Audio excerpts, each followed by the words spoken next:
Dear students, welcome to my presentation.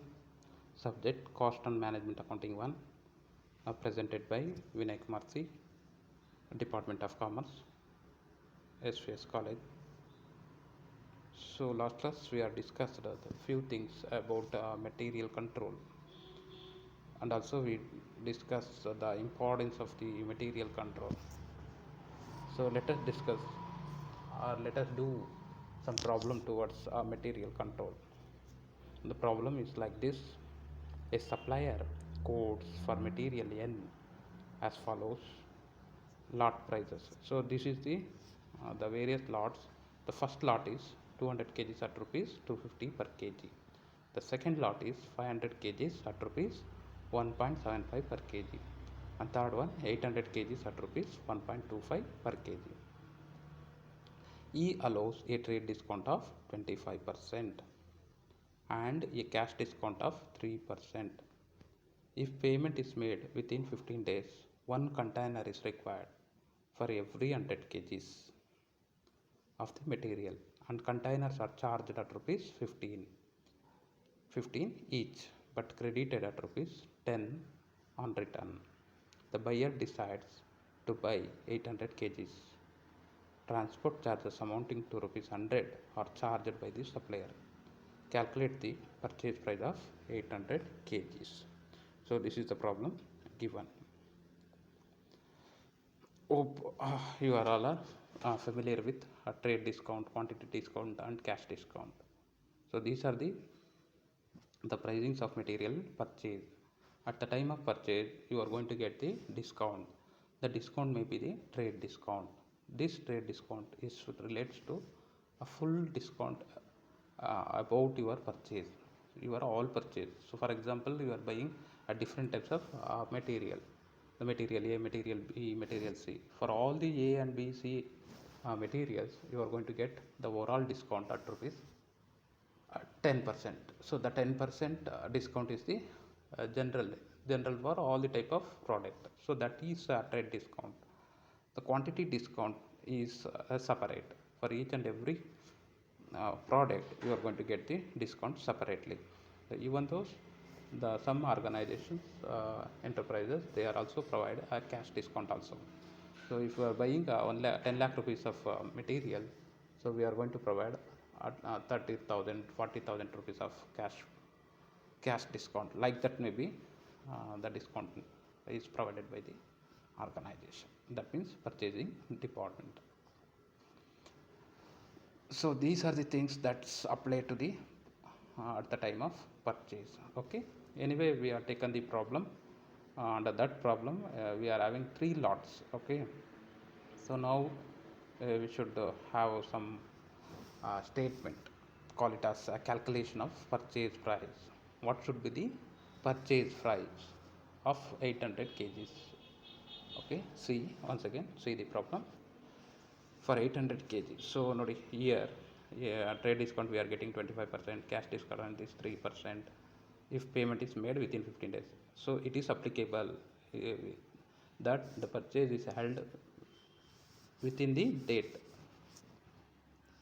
So within the date, the 15 days you are going to get the cash discount and as well as the trade discount. So one container is required for every 100 kg. See, so if you want to store that 100 kg, you require one container. We charged 15 rupees and credited rupees 10 on return. The buyer decide to buy 800 kg. So see, we are expecting. So we want 800 kgs. So that is the quantity we require, right? So calculate the purchase price. So here we are invoicing for 800 kg at rupees 1.25.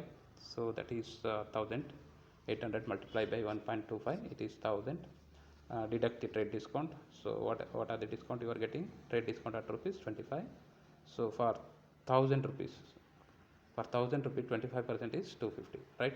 Deduct that 250, and then you get the net invoice price. Again, you should add the further, that is you required container also. Okay, for 8 you required one container into 8 into 15, that is 120. So 120 is the should be put in inside of the column, and then you deduct the credit on return, that is 8 multiplied by 10, that is 80. So finally the outer column should be 40. Again the trade charges is also added, that is 100 rupees. And finally for 800 units of quantity, we required 890 rupees. Okay, so see here one calculation we have done. So how we are going to calculate that the container which is required. For 100 kg we required 1, for 800 kg how much? Make it a cross multiplication, you are going to get the 8. Cash discount is a financial item, hence not considered for the calculation of purchase price. So this should be noted. So you don't consider the cash discount. So it is applicable only in the financial aspects. Okay. So here we are doing cost related, material cost related statements. So that's why that cash discount may not be taken place. See one more problem. The following question is received for the supply of chemical. Here also 300 kg, 400 kg, 500 kg at rupees 90 per kg, at rupees 85 per kg, at rupees 80 per kg respectively. So here also we are getting a cash discount, that is 5%, and trade discount, that is 25% if it is made within 1 month, right? Then the freight and forwarding charges, that is 1000 rupees. One container is required for every 50 kg. Here also you need to make a calculation. For each container rupees 75 is the charged, however credit will be allowed to rupees 40. If the containers are returned within the 1 month, calculate the purchase price per kg of chemicals, assuming that the containers are returned within 1 month. So this is the problem. As usually, take a statement. The heading is calculation of purchase price of 500 kg. Required 3 columns, 4 columns. For 3 is for amount. Invoice price. So 500 into 500 is the quantity, that is 500 multiplied by 80. So you are going to get 40,000. Out of that you deduct the trade discount. For 40,000, 25% is the trade discount. 25 divided by 100 into 40,000, that is 10,000. The net invoice price is 30,000, right? Add cost of containers. So here also we require to make cross multiplication. For every 50 kgs you require 1 container, right? For 500 how much? Make a cross multiplication, you are going to get the 750 less credit on return, that is 10 into 40, that is 400. Out of 750 deduct 400 in outer column, that should be 350. Again you add some expenditures that is incurred towards the purchasing, that is freight and forwarding charges, that is 1000. So now we are getting the purchase price, that is 31,350.